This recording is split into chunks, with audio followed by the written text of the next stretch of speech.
호세아서 6장 1절로 3절까지 말씀은 우리 가든교회 성도님이라면 익히 들어본 말씀입니다. 왜냐하면은 지난해에 우리 교회의 목표인 말씀이죠. 호세아서 6장 1절로 3절까지 말씀은 우리가 하나님을 알자, 여호와를 알자, 힘써 여호와를 알자라는 제목으로 우리가 같이 1년 동안 기도하면서 목표를 가지고 신앙생활을 했던 것을 기억하시는 줄 믿습니다. 오늘 말씀, 특별히 이 말씀을 통해서 익히 잘 아시는 말씀이지만 특별히 기도의 제목을 삼고 또 우리를 초청하시는 주님의 음성을 또 색다른 관점으로 우리가 살펴보며 은혜를 나누고자 합니다. 이 호세아 선지자는 기원전 8세기경에 북왕국 이스라엘의 지역에서 활동한 선지자였습니다. 그 당시에 많은 범죄로 인하여서 북왕국 이스라엘은 그 당시 아수르 제국의 아수르 제국을 통해서 멸망당할 위기에 있었고 또 실제로 멸망당한 그런 시기였습니다. 이 호세아 선지자는 하나님께서 그 선지자임에도 불구하고 거룩한 하나님의 선지자의 결혼마저도 원래는 정결한 처녀와 결혼하도록 율법에 정해진 그런 율법도 하나님께서는 잠시 미뤄두시고 이 호세아 선지자에게 아주 음탕한 여인 고멜이라는 여인과 혼인하게 하십니다. 혼인하게 하셔서 그를 아내로 삼아라. 이 호세아 선지자는 하나님의 말씀대로 정말 음탕한 곳에서 있던 그 고멜이라는 여인을 취하여서 아내를 삼았는데 이 여인이 남편의 품을 떠나서 다시 그 음탕한 곳으로 가게 되었습니다. 그때 하나님의 말씀이 다시 임해서 내가 가서 너를 떠난 그 여인을 다시 값을 지불하고 다시 와서 끝까지 너의 아내로 삼고 사랑하여라 라는 부부의 사랑을 이어지게 하였습니다. 이것은 이스라엘 민족이 남편된 하나님과 사랑의 관계를 유지하며 살아야 될 텐데 하나님의 품을 떠나서 그 당시에 가나안의 토속신인 바알, 풍요의 신이라고 지칭한 그 바알 신을 섬기는 그 우상 숭배하는 이스라엘과 하나님과의 관계를 호세아 선지자의 그 삶을 통해서 보여주시고 이스라엘 백성에게 그 증거하시는 교훈이라고 볼 수가 있습니다. 이 호세아 선지자는 너무나 유명한 선지자였고 당시에 지에서 탈무드에 보면은 이 호세아 선지자는 그 당시에 선지자였던 이사야 선지자보다 더 큰 활동을 했던 선지자였다라고 기록할 정도로 이 호세아 선지자의 활동은 모든 이스라엘 사람들에게 주목이 되는 사람이었습니다. 이 주목이 되는 대선지자가 음탕한 여인과 결혼을 하고 또 그 삶을 함께 나누지 못하고 떠난 그 아내를 다시 불러서 아내를 삼는 그런 모습을 이스라엘 백성들이 다 주목하여 보면서 메시지를 전하는 것입니다. 하나님의 품을 떠난 너희들이지만 하나님께서는 너희를 다시 불러서 나의 아내를 삼을 것이다. 끝까지 너희들을 버리지 않겠다라는 하나님의 메시지가 호세아 선지자의 삶을 통해서 반영되고 있는 것입니다. 오늘 말씀을 통해서 특별히 호세아 선지자를 통해서 하나님이 두 가지의 정확한 메시지를 전달하고 있습니다. 이 메시지를 우리가 함께 살펴보면서 우리의 기도의 제목을 함께 삼고자 합니다. 첫 번째로는 1절 말씀에 오라 우리가 여호와께로 돌아가자라고 했습니다. 호세아 선지자를 통해서 이스라엘 백성들에게 외치는 첫 번째 음성은 우리가 여호와께로 돌아가자. 여호와께로 돌아가자. 여호와께로 돌아가자라는 의미는 무엇입니까? 여호와로부터 하나님으로부터 이스라엘 백성이 떠나 있다는 것이 전제가 되겠죠. 떠나 있으니까 멀리 떠나 있으니까 이제 하나님께로 돌아가자라는 호세아의 외침을 볼 수가 있습니다. 또한 1절과 2절 말씀해 보면 우리를 찢으셨으나 도로 낫게 해주실 것이다. 또요, 우리를 치셨으나 싸매어 줄 것이다 했습니다. 지금 이스라엘 백성들의 그 상태를 반증하고 있는 말씀입니다. 지금 이스라엘 하나님의 백성들의 그 상태가 무엇입니까? 찢긴 상태입니다. 하나님으로부터 찢긴 상태, 그리고 하나님으로부터 치심을 당한 상태. 그래서 하나님께로 돌아가자. 하나님께로 돌아가면 하나님께서 어떻게 해요? 다시 낫게 해줄 것이다. 그리고요, 다시 싸매 주실 것이다. 심지어는 지금 이스라엘 백성들은 어떤 상태인가? 2절 말씀해 보면 여호와께서 이틀 후에 우리를 살리시며 제3일에 우리를 다시 일으키시리라 했습니다. 그에 펴서 살리라. 하나님께서 이틀 후에 우리를 살리신다. 이틀 후에 살리신다는 것은 하나님께 돌아가면 다시 살리신다는 말씀이지 않습니까? 그러면 다시 살리신다라는 의미는 지금 어떤 상태예요? 이스라엘 백성들이 죽어 있는 상태다. 하나님을 떠난 이스라엘 백성들은 영적으로 죽어 있는 상태다. 죽어 있는 상태고, 또한 우리를 일으키신다라는 말씀을 보니까 완전히 엎드려져 있는, 정말로 이제는 일어날 가망성이 없는 죽어 있는 상태를 볼 수가 있습니다. 그래서 이스라엘 백성들의 이 비참한 영적인 상태, 그리고 또 육적으로도 아수르의 제국의 압제를 당하고 있는 상태, 회생이 불가능한 상태라고 다 여겨지는 그 상태였지만 이 희망의 메시지를 동시에 전해주고 있습니다. 살 수 있는 길이 있는데 그것은 여호와께로 돌아가면 살 수 있다. 그러므로 우리가 이제 우리가 여호와께로 돌아가자. 우상을 버리고, 우상은 당시 어떤 우상입니까? 바알 신이라는 우상을 섬겼는데, 그 바알 신은 어떤 신이냐면은 그 가나안 땅에서 농경 문화에 있었던 그 가나안 사람들이 이 풍요의 신으로 섬겼던 신입니다. 바알 신은 남자 신이고 아세라 신은 여자 신이에요. 그래서 이 남자 신과 여자 신을 합하여 섬기면 그들의 그 활동으로 인해서 그 남자와 여자가 결혼하고 부부 생활하면 자녀를 낳고 생산이 되어서 이렇게 풍요로워지지 않습니까? 삶이 풍요로워지고 자손이 번창하는 것, 그런 마인드를 가지고 그 우상을 섬긴 거예요. 그래서 바알과 아세라 신을 섬겨서 그들이 섬기는 모습이 굉장히 음란하고 음탕한 그 제사를 드리는 모습이 바로 이 바알과 아세라 신을 섬기는 그 당시에 우상 숭배의 모습이었습니다. 이것을 하나님의 백성이, 이스라엘 백성들이 하나님을 저버리고 그들의 문화 속에, 그들의 우상 섬김의 속에 빠져 있는 겁니다. 마치 이 고멜이라는 음탕한 여인이 하나님을 저버리고 음탕한 것으로 다시 돌아가는 것과 같이 그런 모습을 하고 있는 것이 이스라엘 백성들이죠. 영적으로는 전혀 가망이 없는 그런 사람들이었지만 하나님께서 호세아 선지자를 통해서 너희들이 살 길이 있는데 그것은 여호와께로 돌아가는 길이다. 그 메시지를 전해주고 있는 것입니다.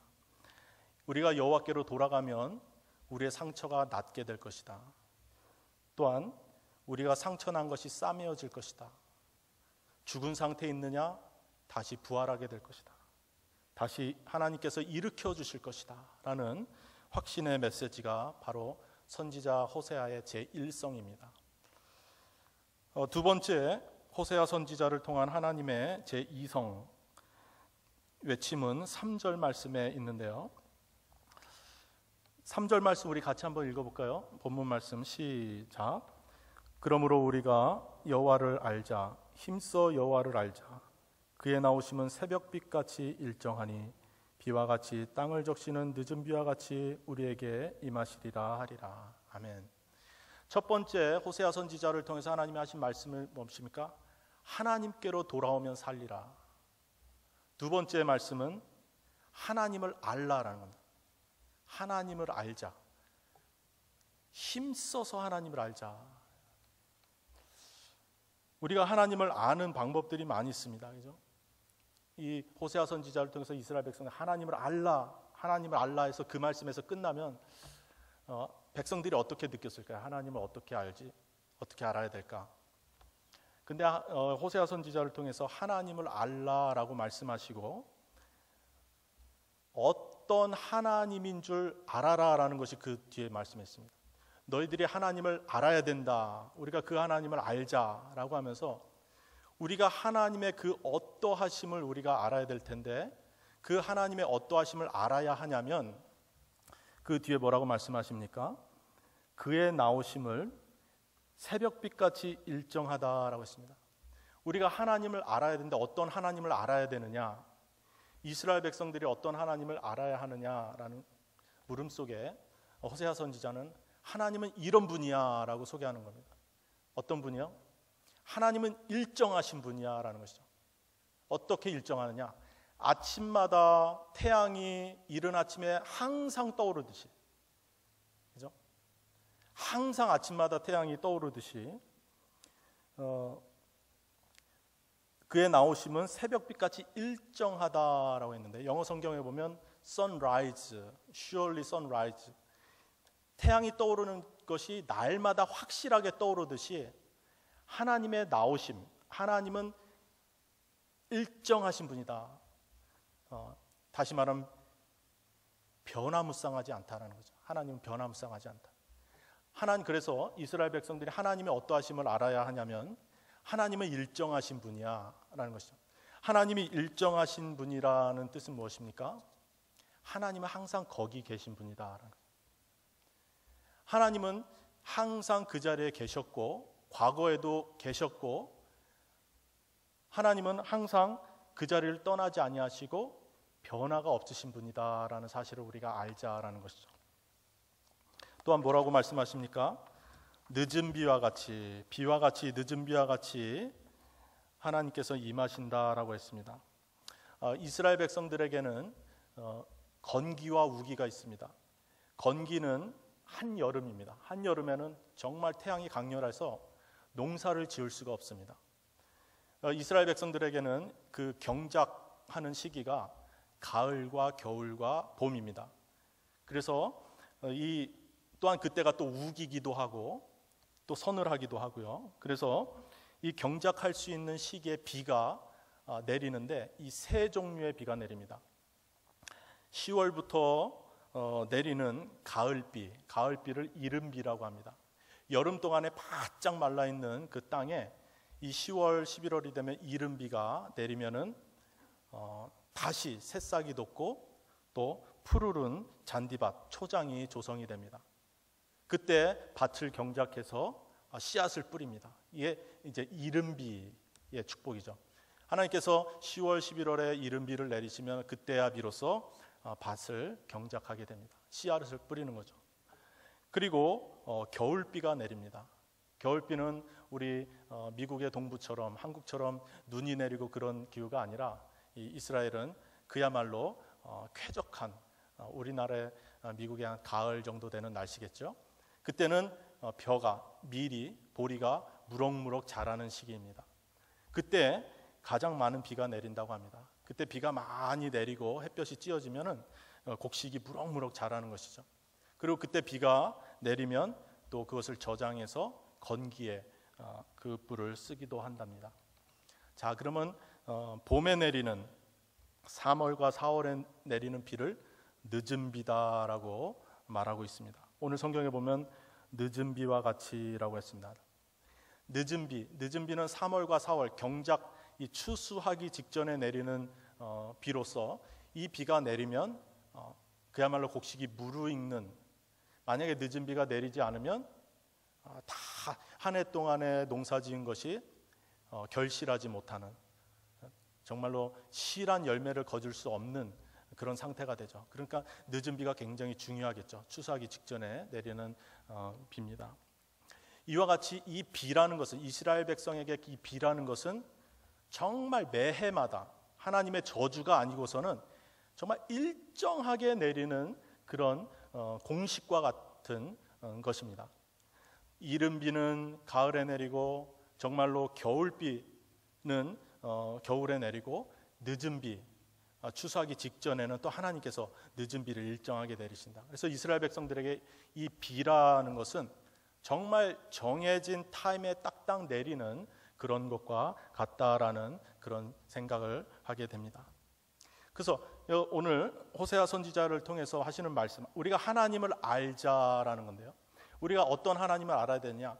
하나님은 날마다 그 시간이면 떠오르는 태양과 같이 일정하신 분이다. 그리고 하나님께서는 우리가 1년 동안 비가 딱딱딱 이른 비와 겨울비와 늦은 비가 내리는 것처럼 일정하게 우리에게 임하시는 분이시다 라는 것이죠. 이것을 신학자들은 말하기를 하나님의 속성 중에 하나님의 불변성이라고 말합니다. 하나님은 변함이 없는 분, 예나 지금이나 미래나 항상 같으신 분이다 라고 신학자들은 하나님의 불변성에 대해서 말하고 있습니다. 이와 같이 하나님은 늘 일정하신 불변하신 분이시다. 하나님의 불변하심과 달리 변화무쌍한 것은 우리 인간이죠. 하나님은 항상 동일하신데 변화를 가져오는 것은 항상 우리 인간이라는 것입니다. 창세기 3장에 보면 하나님께서 여느 날과 같이 3장 8절에 보면, 창세기 3장 8절부터 보면, 그들이 날이 서늘할 때 동산에 거니시는 여호와의 음성을 듣고 아담과 그 아내가 여호와 하나님의 낯을 피하여 동산나무 사이에 숨은지라. 여호와 하나님이 아담을 부르시며 그에게 이르시되 내가 어디 있느냐? 가로되 내가 동산에서 하나님의 소리를 듣고 내가 벗었으므로 두려워하여 숨었나이다 라고 말씀합니다. 하나님께서 금하신 나무의 실과, 선악을 알게 하는 나무의 실과를 먹은 아담과 하와가 몸에 변화가 생겼습니다. 정신의 변화가 생기고 눈의 변화가 생겼습니다. 그것은 자신의 부끄러움을 알게 된 것이죠. 그리고 두려움이 생겼습니다. 여느 때와 같이 하나님께서는 동산을 거닐고 계셨는데 하나님은 변한 게 없어요. 그죠? 하나님은 변한 게 없지만 변한 것은 아담과 하와였습니다. 왜요? 아담과 하와는 더 이상 예전과 같지 않게 되었다는 것이죠. 이와 같이 두려워하는 존재로서 숨어있는 아담과 하와를 하나님께서 부르십니다. 아담아, 내가 어디 있느냐? 내가 어디 있느냐? 아담과 하와는 변했습니다. 그러나 하나님은 여전히 그곳에 계셨던 분이죠. 이 변화된 정말 나쁘게 변화된 아담과 하와를 오히려 부르시는 하나님, 찾아오신 분은 하나님이셨습니다. 누가복음 15장에 보면은 우리가 잘 알고 있는 탕자의 비유가 있습니다. 탕자의 비유, 어느 날 한 사람이 두 아들이 있는데 그 중에 둘째 아들이 아버님 저에게 합당한 자신의 몫을 미리 좀 띄워주십시오. 그래서 그것을 바꾸는 먼 타국에 가서 탕진하였다라고 했습니다. 흉년으로 인해서 먹을 것도 구하지 못해서 굶어 죽는 신세가 되었다. 이 둘째 아들은 우리 아버지의 집은 품꾼조차도 양식이 풍부하지 않은가? 아버지께로 돌아가자. 내 죄를 다 자복하고 나를 품꾼의 하나로 써달라고 오히려 아버지께 요청을 해야 되겠다라고 발걸음을 돌이켜 집을 향합니다. 그때 누가복음 15장 20절 말씀에 이에 일어나서 아버지께로 돌아가니라. 아직도 상거가 먼데 아버지가 저를 보고 측은히 여겨 달려가 목을 안고 입을 맞추니 라고 했습니다. 아직도 상거가 먼데, 거리가 아주 먼데도 불구하고 이 아버지는 이 거짓골을 하고 있는 둘째 아들을 단박에 알아보았습니다. 그래서 어떻게 해요? 그 아들을 불쌍히 측은히 여기며 어떻게 해요? 달려가. 멀리서 기다릴 수 없는 것이죠. 왜요? 기다리고 있었거든요. 이 아버지는 언제나 돌아올까? 내 아들이 언제나 돌아올까 하고 기다렸던 것이죠. 그때 이 거짓골을 하고 있는 이 아들이 돌아오는 모습을 보고 가만히 서 있을 수가 없는 거죠. 달려가, 목을 안고 입을 맞추었다 했습니다.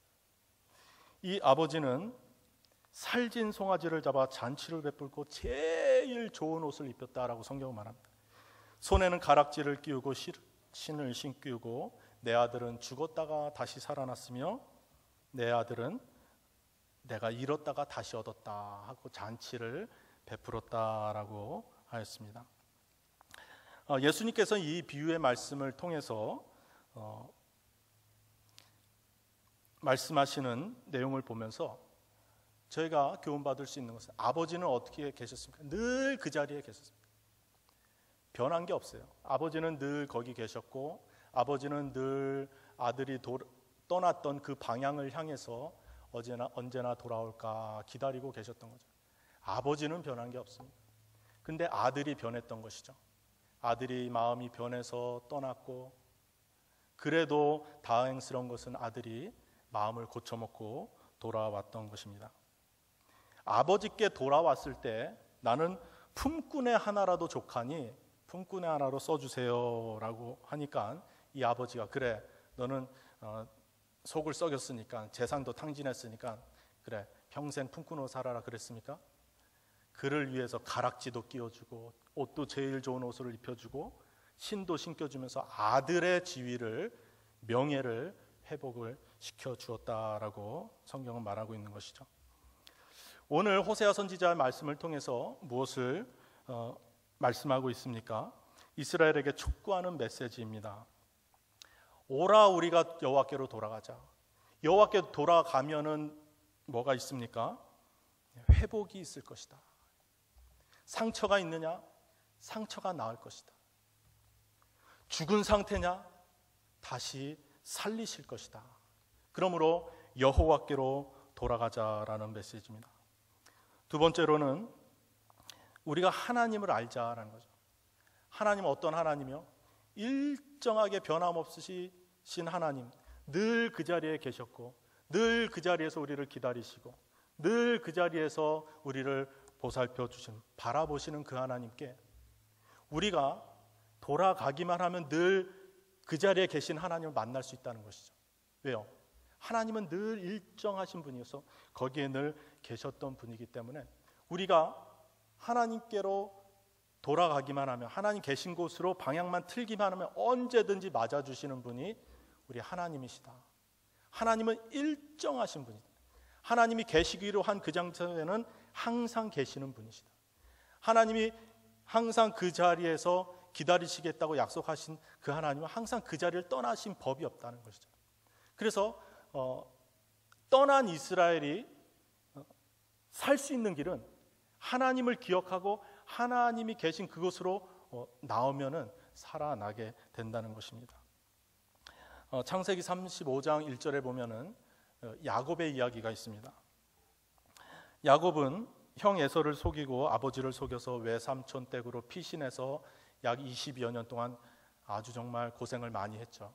그리고 고향으로 돌아왔는데도 불구하고 이 딸 디나로 인해서 온 가족이 어려움을 겪게 되었습니다. 그때 하나님이 이 어려움에 처한 야곱에게 나타나셨습니다. 창세기 35장 1절 말씀에 하나님이 야곱에게 이르시되 일어나 베델로 올라가서 거기 거하며 내가 내 형 에서의 낯을 피하여 도망하던 때에 내게 나타났던 하나님께 거기서 단을 쌓으라 하신지라. 그 고통 가운데 어찌할 바를 모르고 두려움 가운데 있는 야곱에게 하나님 나타나셔서 하신 말씀이 무엇입니까? 베델로 올라가라 라는 것이죠. 베델은 어떤 장소입니까? 베델은 야곱이 그냥 할아버지 아브라함의 하나님, 아버지 이삭의 하나님, 듣던 하나님으로 어렸을 때부터 잘 이렇게 교육을 받았는데 이제는 호렬단신 도망자의 신세가 돼서 어찌할 바를 모르고 있을 때 그 할아버지의 하나님, 아버지의 하나님이 곧 나의 하나님이라고 드는 그런 결정적인 체험을 한 장소가 이 베델입니다. 살아계신 하나님을 만난 것이죠. 그래서 그 장소, 베델이란 장소는 하나님을 만난 장소요, 하나님과 언약의 관계가 이루어진 장소죠. 하나님과 약속을 한 장소입니다. 그래서 이 야곱이 어려움을 당했을 때 하나님께서 리마인드 시켜주는 겁니다. 뭐라고요? 나는 베델의 하나님이다. 베델로 올라가라. 다시 말하면 내가 나를 만났던 그 장소에 가라. 하나님은 항상 그 자리에 계셨고 하나님은 항상 그 이후로 야곱을 주목하셨지만 야곱은 살다 보니까 바쁘다 보니까 베델의 하나님을 잊어버린 거예요. 살다 보니까 베델에서 만난 하나님이 천사 사닥다리를 두고 내 머리 위에서 하늘까지 천사를 왕래시키면서 나는 너를 주목하고 있다. 나는 너의 하나님이다. 너의 길을 인도할 것이다. 너의 생애, 너의 인생은 내가 인도할 것이다 라는 그 확신을 주셨던 그 하나님을 잊어버리고 20여 년 동안 살았던 것이죠. 어려움을 당했을 때 하나님이 나타나셔서 베델로 올라가라. 너에게 언약하였던 그 하나님을 다시 리마인드하여라. 다시 기억하여라. 하나님은 그때 이후로 기다리셨던 것이죠. 오늘 말씀과 이 야곱의 이야기 또 돌아온 탕자의 이야기 이것을 종합해서 우리가 살펴본다면 하나님은 어떤 분이십니까? 변함이 없이 우리를 항상 기다리시는 분이시다라는 거죠. 그리고 우리가 그 하나님을 만나기 위해서는 어려운 것이 하나도 없다. 왜요?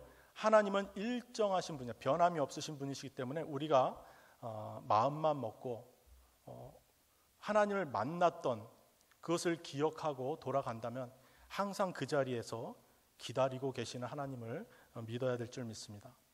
이스라엘 백성들에게도 호세아 선지자를 통해서 말씀하십니다. 여호와께로 돌아와라. 그리고 우리가 하나님을 알자. 그분은 항상 일정하신 분이야. 그분께로 돌아가는 방법은 전혀 어렵지 않다라는 것이죠. 하나님이 꼭꼭 숨어 있으면 얼마나 하나님을 찾기 힘들겠습니까? 그러나 하나님은 너무나 일정하신 분이시기 때문에 우리 말씀에서 기록한 대로 그리고 여러분들의 개인적인 삶 속에서 여러분을 만났던 여러분과 하나님과의 만남을 체험했던 그것을 기억하고 그 장소로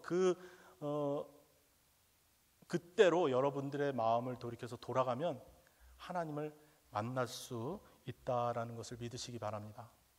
이것은 우리에게 주시는 큰 은혜입니다. 요즘 코로나 바이러스로 인해서 맘 놓고 예배 자리로 나오지 못하고 예배드리지 못하는 그리고 성도님들과의 교제도 자유롭게 이루어지지 못하는 때를 맞이하였습니다. 그래서 지금 이제 녹화하는 것도 혹시 이 설교를 들으시는 우리 가정에 성도님들도 계신 줄 압니다. 이런 말이 있죠. 몸이 멀어지면 마음도 멀어진다. 교회도 이제 덜 나오게 되고 봉사도 덜 하게 되고 성도의 교제도 덜 나누게 되니까 마음이 또 멀어지는 겁니다. 몸이 멀어지니까 마음도 멀어진다. 우리가 하나님의 교회를 가까이 하지 못함으로 혹시 하나님과의 거리가 점점 멀어지고 있지 않은가 한번 점검해 보기를 원합니다. 혹시 하나님과의 거리가 많이 멀어져 있다면 우리는 그 하나님께로 돌아갈 필요가 있습니다. 그리고 하나님께 돌아가는 방법은 어렵지 않습니다. 여러분들이 하나님을 만났던 그때를 기억하십시오. 하나님을 간절히 찾았던 그때를 기억하시기 바랍니다. 그때 기도의 자리로 돌아가시고 그때 예배의 자리로 돌아가시고 그때 열정의 자리로 돌아가시면 됩니다. 그러면 하나님 거기서 기다리고 계십니다. 하나님 거기서 기다리시고 여러분들을 안아주실 것입니다. 아, 이제 돌아왔구나. 다시 아들의 지위를 회복시키시고 영적인 것, 육적인 것, 준비하신 모든 것을 여러분들에게 베풀어 주실 줄 믿습니다. 우리 하나님은 지금도 기다리시고 여러분들을 맞이할 준비를 하고 계신 줄 믿습니다. 호세아 선지자를 통해서 말씀하십니다. 여호와께로 돌아가자. 그리고 여호와를 알자.